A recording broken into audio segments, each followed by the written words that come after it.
My name is Escott Norton. I'm a Los Angeles native, historic theater advocate, and public speaker. Let's talk about movie palaces. I've been in the industry for decades, from making Super 8 movies and sneaking onto movie studios to working at ILM.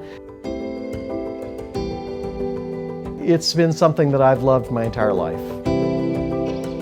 After the film business, I got into real architecture. I was doing residential, commercial architecture, and that led me back into historic theaters, which is where it all started.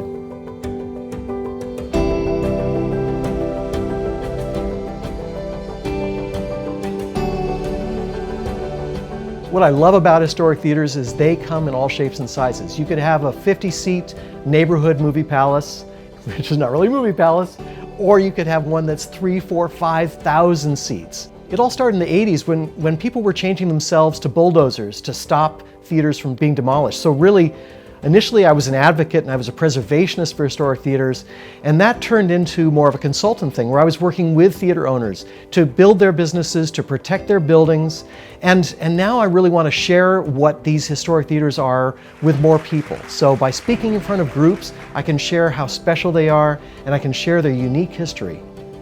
I founded Friends of the Rialto, an advocacy group, back in 1983. And this was really the beginning of my professional advocacy. So we were trying at that time to save the theater, to preserve it.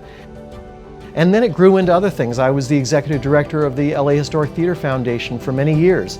This is a passion of mine, my hometown theaters in Los Angeles. Everything from the Tower Theater, which was S. Charles Lee and my second coloring book, to the Los Angeles Theater, probably the queen of Broadway in downtown Los Angeles. These are all special theaters, each one unique, each one special for its own reasons.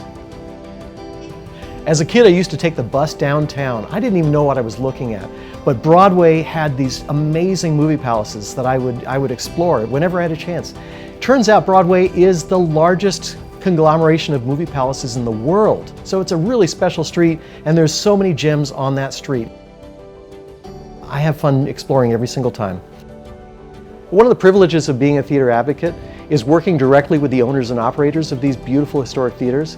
They're interested in the business. I'm really interested in the history and the architecture. So when we're able to get together and work in a way that supports their business and protects the architecture, it's a win-win. And that's why the movie palaces look that way. We've got architecture from Japan, and one of my passions has always been drawing, and of course historic theaters, so it's a perfect meld for me to create a line of historic theater coloring books. These are made for all ages. It can be part of a presentation. I can do a workshop where we're discussing color in historic theaters and people are actually coloring during the presentation. It's a great way to interact with the theaters themselves without actually being in the theaters. The reason I love doing presentations in front of a group of people who may not know anything about historic theaters is that I can bring all of this to life for them. I'm Escott Norton. I'm a Los Angeles native, historic theater advocate, and public speaker.